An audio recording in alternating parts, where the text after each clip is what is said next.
যারা এসএসসি 2027 সালের পরীক্ষার্থী আছো, যারা ইতিমধ্যে 2025 সালের এসএসসি পরীক্ষা দিয়েছো, তোমাদের প্রত্যাশিত ফলাফল পেয়েছো, তারা হয়তো অল্প কিছুদিনের মধ্যে তোমাদের কলেজ লাইফ তোমরা শুরু করবা। তো এই যে নতুন যে কলেজ লাইফ শুরু করবা, তোমরা কিছু ভুল পথে পা বাড়াতে পারো। হয়তো তোমাদের এখান থেকেই তোমাদের জীবনের টার্নিং পয়েন্ট হতে পারে নেগেটিভলি। তো আমি কিছু কথা বলবো, জাস্ট 2 থেকে 3 মিনিট তোমরা একটু শুনবা। আশা করি যদি এই টিপস গুলো শুনতে পারো, একটু যদি অনুধাবন করতে পারো, হৃদয়ে পোষণ করতে পারো, তাহলে তোমরা হয়তো তোমাদের লাইফটাকে একটা অন্য জায়গায় তুমি নিয়ে যেতে পারবা।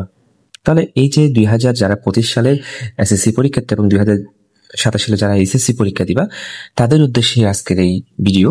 তোমরা এখানে একটা চিত্র দেখতে পাচ্ছ, ছবি দেখতে পাচ্ছ, যেখানে লোয়ার সাইড এবং আপার সাইডে কিছু বিষয় রয়েছে, যেটা পানির উপরিভাগ এবং পানির নিম্নভাগ। এখানে বেশ কয়েকটা বিষয় রয়েছে। পানির উপরিভাগে যে বরফের খণ্ড রয়েছে আমরা দেখতে পাচ্ছি, এটা কিন্তু ছোট। পানির নিচে যে অংশটা রয়েছে সেটা কিন্তু খুব বড়। অর্থাৎ আমরা বুঝতে পারছি পানির নিচের বরফের অংশ অনেক বড় এবং হচ্ছে উপরের অংশ অনেক ছোট। এটা হচ্ছে আপার লেয়ার, এটা হচ্ছে লোয়ার লেয়ার।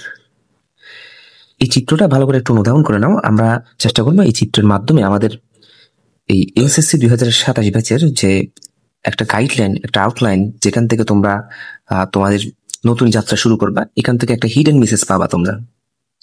তাহলে চিত্রটা ভালো করে খেয়াল করলে, নিচে লোয়ার লেয়ারে কিন্তু অনেক বরফের বিশাল খণ্ড এবং উপরিভাগে বরফের ছোট্ট খণ্ড।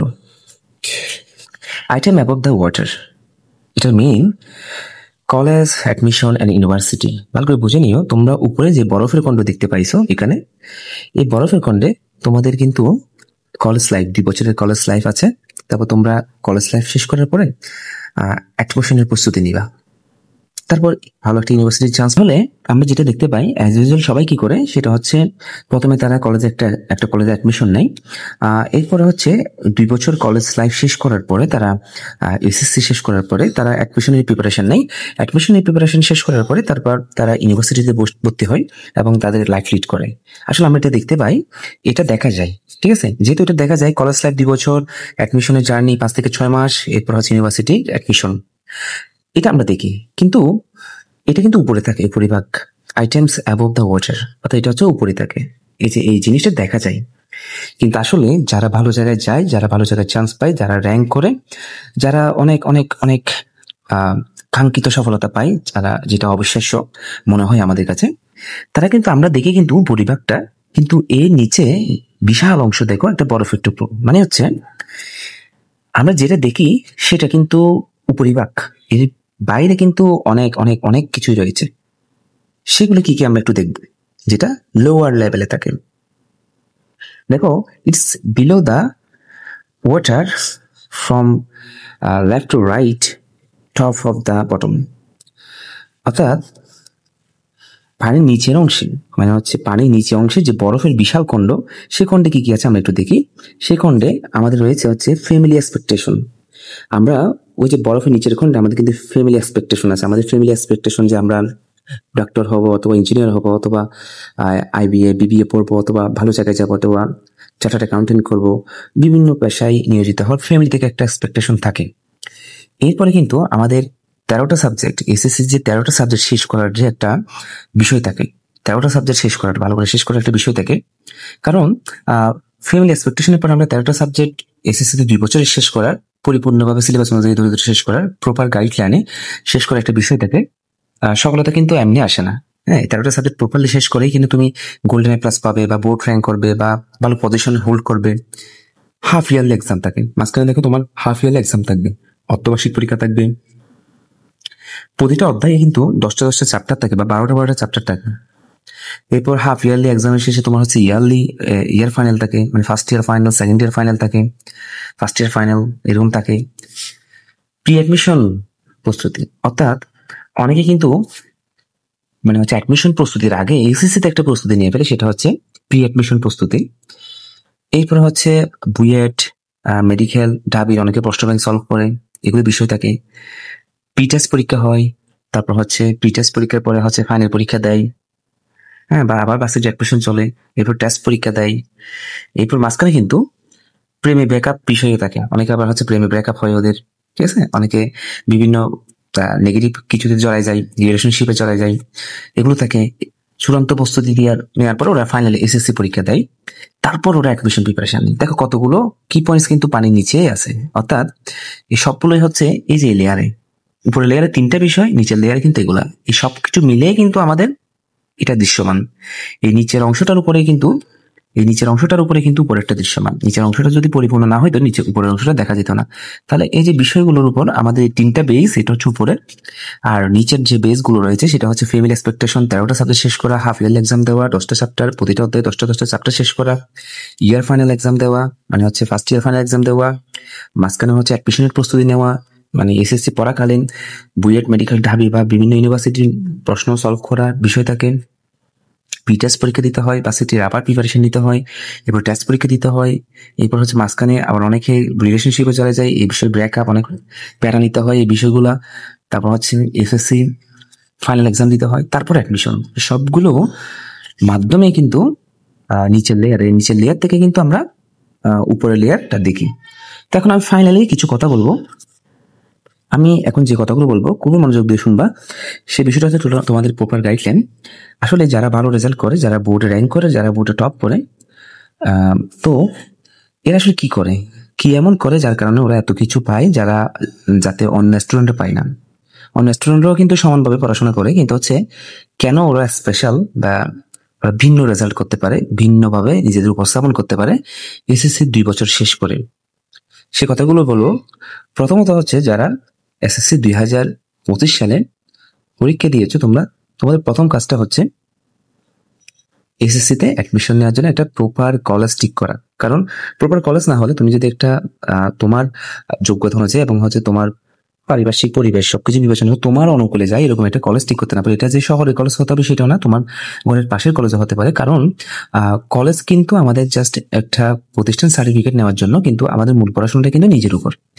আমরা এসএসসি তে কিন্তু স্কুল আমাদের বাড়ির আশেপাশে ছিল, বেশিরভাগ ক্ষেত্রে এলাকার নিচে এলাকায় কিংবা আশেপাশেই। তো আমরা রেগুলার ক্লাস করতে পারছি এবং সময় অনুযায়ী আমাদের সকল কার্যক্রম আমরা সম্পাদন করতে পারছি। কিন্তু কলেজ যদি আমাদের জন্য বেশি দূর হয়ে যায় তখন কিন্তু এটা অনেক সময় একটা হিতে বিপরীত সিদ্ধান্ত হবে। তো কলেজ কাছাকাছি তুমি থাকতে পারো মতো, রেগুলার ক্লাস করতে পারো মতো, সবসময় যাতায়াতের সুবিধা থাকার মতো, এই বিষয়গুলো বিবেচনা করতে হবে অবশ্যই। আবার পাশাপাশি কলেজের পরিবেশ, বন্ধু বান্ধব সবকিছু তোমার চিন্তা করতে হবে। কারণ একটা কলেজ কিন্তু তোমার কনফিডেন্স বুস্ট আপ করবে। ভালো কলেজে পড়লে কনফিডেন্স বুস্ট আপ হয়, পরিবেশ থাকে, ভালো বন্ধু বান্ধব থাকে, ভালো টিচারদের সান্নিধ্যে পাওয়া যায়। কলেজ একটা বড় ফ্যাক্টর, এটা তোমার নিজের বিষয় বিবেচনা করেই হয়। এখন অনেকে ভালো পয়েন্ট পাওয়ার পরও গ্রামের কলেজে ভর্তি হয়, কারণ বেশিরভাগ ক্ষেত্রে ওদের যাতায়াতের বিষয়টা চিন্তা করে। আবার অনেকে বেশি দূরের কলেজ নির্ধারণ করে বেশি ভালো পাওয়ার জন্য, বেশি ভালো কলেজ নির্ধারণ করার জন্য, যাতে এতে করে তো ওদের সময়টা নষ্ট হয়, পড়ালেখার জন্য প্রপার এনার্জি পায় না, বেশি দৌড়াদৌড়ি করতে গিয়ে ওদের পর্যাপ্ত সময় নষ্ট হয়, কোথায় পরীক্ষা মানে হচ্ছে রোডেই নষ্ট হয়। এটা একটা বিষয়। কলেজে অ্যাডমিশন নেওয়ার আগে থেকেই ওরা চাইলে মোটামুটি এসএসসির বইটি কালেকশন করে একটা প্রপার প্রস্তুতি হালকা পাতলা করে শুরু করে দিতে পারে। এক্ষেত্রে একটা বিষয় মাথায় রাখতে হবে, কারণ আমাদের এই বিষয়গুলো মাথায় রাখতে হবে, কারণ অনেকগুলো প্রতিষ্ঠান আছে যেগুলো কোচিং বলি, আমরা প্রাইভেট বলি বা টিউশন বলি। কারণ এখানে স্টুডেন্ট একটা প্রতারিত হয় বলতে অনেকগুলো কোচিং আছে, অনেকগুলো প্রতিষ্ঠান আছে যারা হচ্ছে ব্যবসায়িক দৃষ্টিকোণ থেকে স্টুডেন্টদের গ্রাস্প করে এবং হচ্ছে ওদের প্রপারলি গাইডলাইন না দিয়ে, সিলেবাস শেষ না করে ওদেরকে কিন্তু বিপদে গামিত করে। এরকম অনেকগুলো কোচিং রয়েছে। তো এক্ষেত্রে আমাদের কোচিং বাছাই করার ক্ষেত্রে, টিচার বাছাই করার ক্ষেত্রেও অনেক বেশি গুরুত্ব দিতে হবে। কারণ ব্যবসায়িক পলিসির ক্ষেত্রে আমাদের ফাঁদে পা বাড়ানো যাবে না। আমাদের বুঝতে হবে কোন জায়গা থেকে আমার কি করলে ভালো হয়। প্রপার গাইডলাইনটা ইম্পর্টেন্ট। এসএসসিতে কিন্তু গাইডলাইনটা অবশ্যই ইম্পর্টেন্ট। এখানে স্টুডেন্ট মিসগাইডেড হয়, বিভিন্ন খারাপ পথে পা বাড়ায় এবং হচ্ছে বিভিন্নভাবে হচ্ছে ওরা ডিমোটিভেটেড হয়, মিসগাইডেড হয়। তো এক্ষেত্রে কোচিং সেন্টার গুরুত্বপূর্ণ ভূমিকা পালন করে। তো অবশ্যই তোমার কোচিং প্রতিষ্ঠান অথবা প্রাইভেট প্রতিষ্ঠান এগুলো বাছাই করার ক্ষেত্রে গুরুত্বপূর্ণ ভূমিকা পালন করে, সেজন্য তোমার অবশ্যই বাছাই করার ক্ষেত্রে একটু তোমার গুরুত্ব দিতে হবে। এরপরের বিষয়টা হচ্ছে তোমার কলেজের পরে কোচিং যে বাছাই করার বিষয় এটা বললাম। এরপরে বই নির্বাচন, কারণ হচ্ছে এখানে আমাদের বই কিন্তু আমরা যে নবম দশম শ্রেণীতে যে বইগুলো পড়ছি সেগুলো কিন্তু বেশিরভাগের ক্ষেত্রে মেইন বই স্কুল থেকে দেওয়া এনসিটিবি কর্তৃক, কিন্তু এসএসসি গিয়ে এরকম এনসিটিবি বই কিন্তু তেমন একটা নাই। অর্থাৎ বাংলা, আইসিটি, ইংরেজি ছাড়া বেশিরভাগ বইয়ে হচ্ছে বিভিন্ন প্রকাশনী লেখকের, অর্থাৎ এনসিটিবি থেকে একটা সিলেবাস দিয়ে দেয়। বেশিরভাগ ক্ষেত্রেই ওই সিলেবাস অনুযায়ী বিভিন্ন প্রকাশনী বই বানায়। তো এক এক বইটা এক এক রকম। তোমাকে এখানে ভালো একটা বই বাছাই করাটাও অনেক গুরুত্বপূর্ণ। কারণ হচ্ছে বই তো সবগুলোই ভালো, কিন্তু ভালোর মধ্যে ভালো বই আছে। কারণ হচ্ছে একটা কথা আছে, একজন ফ্রান্সের একজন মনীষী বলেছিলেন, সেই কথাটা হচ্ছে একটা ভালো বই এবং একজন ভালো শিক্ষক তোমার জীবন পরিবর্তন করতে পারে। অবশ্যই এই দুটো বিষয় তোমার মাথায় রেখেই বিষয়টা সিদ্ধান্ত নিতে হবে। তো বই কেনার ক্ষেত্রে অবশ্যই একজন অভিজ্ঞ যারা হচ্ছে তোমার মেন্টর, তুমি মেন্টর পাবো এরকম কাউকে তোমার এই দায়িত্বটা দিতে হবে, অথবা ওনার থেকে পরামর্শ নিতে হবে।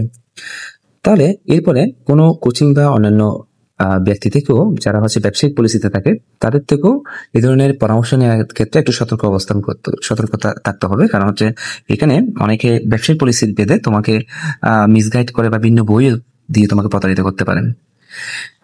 এছাড়াও আরো বিভিন্ন কোচিং প্রতিষ্ঠান থাকে যেগুলো হচ্ছে তোমাকে ফ্রিতে বা বিভিন্ন ব্যক্তি বিভিন্ন প্রলোভন দেখিয়ে তোমাকে ভর্তি করে নিতে পারে এবং হচ্ছে তোমার মূল্যবান সময়টুকু নষ্ট করতে পারে। এই বিষয়টাও খেয়াল রাখতে হবে। এরপরে আমি যদি যাই, আমরা কলেজ নির্বাচন করলাম, তারপর হচ্ছে শিক্ষা আমাদের যে কোচিং প্রতিষ্ঠান বা কোচিং তো তোমাকে পড়তে হবে, প্রাইভেট পড়তে হবে, ওই বিষয়টা আমরা নির্বাচন করলাম। এরপর বই নির্বাচন করলাম। আমাদের প্রতিটা প্রকাশনী থেকে একটা বই নিতে হবে। বই নির্বাচনের ক্ষেত্রে বললাম ওই যে অভিজ্ঞ কারো পরামর্শ নেওয়ার জন্য। তারপর তোমাকে পাশাপাশি চেষ্টা করতে হবে এক্সেট গাইড নেওয়ার জন্য। কারণ তুমি যখন এসএসসি পরীক্ষায় বসবা, এসএসসি পরীক্ষার তুমি 2 বছর পরে বসবা, ওদের প্রশ্ন প্যাটার্ন কিরকম একটু ধারণা নেওয়ার জন্য তোমার গাইড লাগবে, যাতে তুমি মেইন বই কোন স্টাইলে পড়লে তুমি ওই ধরনের প্রশ্ন ফেস করতে পারবা। সেজন্য গাইড নেওয়াতে গাইড থেকে পড়তে হবে সেরকম না, মেইন বই থেকেই পড়বা, কিন্তু হচ্ছে গাইড থেকে জাস্ট প্রশ্নর প্যাটার্ন দেখার জন্য তোমাকে গাইডগুলো কিনতে হবে। এর পাশাপাশি তোমাকে ফার্স্ট ইয়ারের শুরুর কিছু মাস তোমাকে রেগুলার কলেজে যেতে হবে, কারণ অবস্থা বুঝতে হবে, এখানে অভিজ্ঞতার একটা বিষয় আছে। কোচিং প্রতিষ্ঠানে তোমাকে রেগুলার যেতে হবে এবং হচ্ছে অভিজ্ঞতার সাথে কথা বলতে হবে। বিভিন্ন দিক নির্দেশনার বিষয়গুলো আছে। তুমি মেন্টরশিপ, যে কোনো একজন মেন্টরের তোমার সাহায্য নিতে হবে। বিভিন্ন মেন্টর, একাধিক মেন্টর রাখবা না, হয়তো একজন বা দুইজন মেন্টর রাখবা। কারণ একাধিক মেন্টর থাকলে তোমার বিভিন্ন মেন্টর বিভিন্ন কথা বললে তখন তুমি দেখবা কোনটা থেকে কোনটা করবা, একটা বিপদে পড়ে যাবা, কোন মেন্টরের কথা শুনবা, তখন কনফিউশনে পড়ে যাবা। সেই জন্য মেন্টর 1 থেকে 2 জনের বেশি যাতে না হয়। এরপরে যেটা বললাম, তোমার 5 থেকে 6 মাস তোমার ফার্স্ট ইয়ারে তুমি একটু অভিজ্ঞতা নিবা। 4 থেকে 5 মাস যে কলেজে যাবা, কোচিং এ যাবা, জাস্ট বাসায় পড়বা, এরকম করে তুমি বিগত বছরের প্রশ্নগুলো একটু দেখে ফেলবা। বিগত 5 বছরের প্রশ্ন কি ধরনের প্রশ্ন আসে গাইড থেকে একটু দেখবা, সে অনুযায়ী তুমি প্রিপারেশন নিবা। তোমার মতো করে একটা রুটিন করে পড়াশোনা শুরু করে দিবা। 5 থেকে 6 ঘন্টা ঘুম বাদে বাকি সময়টা পড়াশোনার মধ্যে থাকবা, এরকম একটা প্ল্যান করে প্রথম থেকে কিন্তু সিরিয়াসলি পড়বা। প্রথম থেকে তুমি 5-6 থেকে 8 ঘন্টা এরকম যদি পড়তে পারো, এভাবে 2 বছর পড়তে পারলে ভালো রেজাল্ট করা খুব বেশি কঠিন না। এরপরে তোমার যে বিষয়টা মাথায় রাখতে হবে, তুমি 3-4 মাস 5 মাস যখন তুমি এসএসসি সিলেবাসটা, এসএসসির একটা রোড ম্যাপ দেখে ফেলবা, রুট হয়ে তুমি যখন বুঝে ফেলবা, তখন তোমার কাজ হচ্ছে অ্যাডমিশনের পড়া শুরু করা। এটা আবার কি, এসএসসিতে তুমি যদি অ্যাডমিশনের প্রিপারেশন হালকা পাতলা শুরু করে দিতে পারো, এক্ষেত্রে তোমার 2 বছর পরে তুমি যখন এসএসসি শেষ করবে, তখন অ্যাডমিশনে তোমার প্যারা তুমি আর নিতে হবে না। মোটামুটি একটা প্রস্তুতি নিয়েই তুমি একটা ভালো জায়গায় চান্স পাবা। ইভেন তুমি টপ সাবজেক্ট গুলো তুমি পাবা। যারা কিন্তু ভালো স্টুডেন্ট ভালো জায়গায় চান্স পায়, তারা কিন্তু এসএসসিতে অ্যাডমিশনের পড়া শুরু করে। প্রি অ্যাডমিশন প্রস্তুতি আমি এখানে লিখে দিয়েছি, যেটা হচ্ছে প্রি অ্যাডমিশন প্রস্তুতি। দেখো এখানে কিন্তু তোমার এটা ফার্স্ট ইয়ারের মাঝামাঝি সময় থেকে শুরু করে দিতে হবে অ্যাডমিশন প্রিপারেশন। মানে প্রশ্ন ব্যাংক অ্যাডমিশন প্রিপারেশন কিভাবে নিবে, তুমি জাস্ট 2-1টা প্রশ্ন ব্যাংক নিতে পারো, ঢাবির বা মেডিকেল অথবা বিএড, এরকম বেশ কয়েকটা প্রশ্ন ব্যাংক তোমার সাবজেক্ট রিলেটেড প্রশ্ন ব্যাংক কিনে, প্রশ্ন ব্যাংক মানে হচ্ছে যেখানে বিগত বছরের প্রশ্নগুলো রয়েছে সেগুলো পরে হালকা পাতলা একটু দেখতে পারো, পড়তে পারো। তারপর পাশাপাশি তুমি কয়েকটা বই নিতে পারো, যেমন মনে করো ইংরেজির জন্য হচ্ছে তোফেল বাংলা ভার্সন বইটা, সাইফুস স্টুডেন্ট ভোকাবুলারি বইটা নিতে পারো। এগুলো নিয়ে হালকা পাতলা পড়াশোনা শুরু করে দিতে পারো। তুমি কারো পরামর্শ নিতে পারো, ঠিক আছে, অভিজ্ঞ কারো পরামর্শ নিতে পারো। নেওয়ার পরে তোমার প্রস্তুতিতে তুমি মোটামুটি শুরু করে দিতে পারো ফার্স্ট ইয়ারের মাঝামাঝি সময় থেকে। এই ফার্স্ট ইয়ারের মাঝামাঝি সময় থেকে যখন তুমি প্রিপারেশন শুরু করবে, তোমার 2টা ব্যালেন্স করতে হবে। তুমি ইউনিভার্সিটি অ্যাডমিশনের প্রিপারেশন, মানে কলেজের প্রস্তুতি, মানে এসএসসির প্রস্তুতি, এবং হচ্ছে পাশাপাশি অ্যাডমিশনের প্রস্তুতি, 2টাকে কম্বাইন করে তোমার এগিয়ে যেতে হবে পরবর্তী 1.5 বছর। এবং এসএসসি যখন তুমি পরীক্ষা পর্যন্ত, মোটামুটি পরীক্ষার 2-3 মাস আগ থেকে তুমি আবার অ্যাডমিশনের পড়া বন্ধ করে দিবা। মানে টেস্ট পরীক্ষার 1 মাস আগে এবং হচ্ছে ফাইনাল পরীক্ষার আগে তুমি হচ্ছে অ্যাডমিশনের প্রস্তুতি কি করে দিবা, বাদ দিয়ে দিবা। তখন তোমার একমাত্র কাজ থাকবে এসএসসিতে ভালো রেজাল্ট করা। কারণ এসএসসি তে গোল্ডেন এ প্লাস পেলেও এসএসসি তে বোর্ড র্যাঙ্ক করলেও অনেকে অনেক ভালো ইউনিভার্সিটিতে চান্স পায় না। কারণ কি? কারণ হচ্ছে এসএসসি কোনো ম্যাটার না, এসএসসি তে ভালো একটা রেজাল্ট করতে পারলেই হলো। কিন্তু তুমি যদি ভালো একটা জায়গায় চান্স না পাও, ভালো একটা সাবজেক্ট না পাও, তখন তোমার ক্যারিয়ারে একটা ইম্প্যাক্ট পড়বে। তোমার এই যে এসএসসি ভালো রেজাল্ট, তখন আর এটা গুরুত্ব থাকবে না। সেজন্য এক্ষেত্রে অবশ্যই তোমার ভালো রেজাল্টের পাশাপাশি ইউনিভার্সিটি একটা গুরুত্বপূর্ণ ফ্যাক্টর হিসেবে কাজ করে। সেজন্য তোমার এসএসসি পড়াকালীন অবস্থায় অ্যাডমিশনের প্রস্তুতি নিয়ে ফেলতে হবে মোটামুটি। অথবা তুমি চাইলে যদি না বুঝো, তুমি এসএসসি পড়াকালীন সময়ে তুমি একটা চাইলে অনলাইন কোচিং বা অফলাইন কোচিং এ তুমি পাশাপাশি ভর্তি হয়ে থাকতে পারো। এসএসসি পড়াশোনার পাশাপাশি, এসএসসির কোচিং এর পাশাপাশি অ্যাডমিশনের হালকা পাতলা একটু ধারণা নেওয়া, প্রশ্ন ব্যাংক সলভ করা, ইংলিশের গ্রামার গুলো প্র্যাকটিস করা, তারপর হচ্ছে ইংলিশের বাংলার গ্রামার গুলো প্র্যাকটিস করা, এরকম টুকটাক বিষয়গুলো তুমি মাথায় নিতে পারো। অথবা যারা অ্যাডমিশনের প্রস্তুতি নিচ্ছে, যারা হচ্ছে তোমাদের সিনিয়র ব্যাচ, তাদের সাথে তুমি চাইলে একটা কোচিং করে নিতে পারো। তবে এখানে মাথায় রাখতে হবে এসএসসি কে বেশি ফোকাস করতে হবে এবং হচ্ছে অ্যাডমিশনকে একটু কম ফোকাস করতে হবে। ঠিক আছে? এভাবে করে তোমার লাইফ সেশন শুরু হবে। তাহলে আমরা ফোকাস করবো কোনটাতে? আমরা ফোকাস করবো কিন্তু এই যে নিচের লেয়ারটাতে। আমি এতক্ষণ যে মূল কথাগুলো বললাম, যখন তুমি এভাবে প্রস্তুতি নিবে, তখন তোমার এসএসসি রেজাল্টও ভালো হবে এবং হচ্ছে তোমার অ্যাডমিশনে তুমি একটা টপ রেজাল্ট করে মোটামুটি বোর্ড কাপা দিতে পারবা এবং হচ্ছে ভালো একটা সাবজেক্ট নিয়ে তুমি ভালো ইউনিভার্সিটিতে পড়তে পারবা। তো আমি এতক্ষণ যেটা কথাগুলো বললাম, সেই কথাগুলো হচ্ছে নিচের লেয়ারের কথা। যখন তোমার নিচের লেয়ার অনেক বড় হবে, তখন কিন্তু তোমার উপরের লেয়ার দৃশ্যমান হবে। অর্থাৎ তুমি যখন নিচের লেয়ারে অনেক বেশি ইফোর্ট দিবা, তখন উপরের লেয়ারটা সবার চোখে দৃশ্যমান হবে। তোমার সফলতা হবে এইটা। তোমার নিচের লেয়ারে যে ইফোর্ট, এইগুলো মানুষ দেখবে না, মানুষ দেখবে হচ্ছে এইটাই। সেজন্য তোমার এই যে আমরা নিচের বটম অফ দ্য লাইন, এই যে ফিমেল এক্সপেকটেশন, 13টা সাবজেক্ট শেষ করা, হাফ ইয়ারলি এক্সামের প্রস্তুতি নেওয়া, 10টা চ্যাপ্টার শেষ করা, ইয়ার ফাইনালে ভালো করা, প্রি অ্যাডমিশন প্রস্তুতি শুরু করা, বুয়েট ঢাবি মেডিকেলের প্রশ্ন ব্যাংক সলভ করা, প্রি টেস্টে ভালো করা এবং হচ্ছে ভার্সিটির প্রস্তুতি নেওয়া, সেকেন্ড টাইমে যারা হচ্ছে তোমার সিনিয়র ব্যাচ, যারা অ্যাডমিশনের প্রস্তুতি দিচ্ছে, তাদের সাথে অ্যাডমিশন ব্যাচে ফোকাস করা বা পড়াশোনা করা, টেস্টের প্রস্তুতি নেওয়া, প্রেম থাকলে এগুলো ব্রেকআপ করা, এগুলোতে মাথা রাখা যাবে না, মানে রিলেশনশিপে যাওয়া যাবে না, এবং এসএসসিতে ভালো রেজাল্ট করা। সর্বমোট এসএসসিতে ভালো রেজাল্ট করার পর তুমি যখন অ্যাডমিশনে বসবা, অ্যাডমিশন দেখবে তোমার একটা ভালো একটা রেজাল্ট হবে।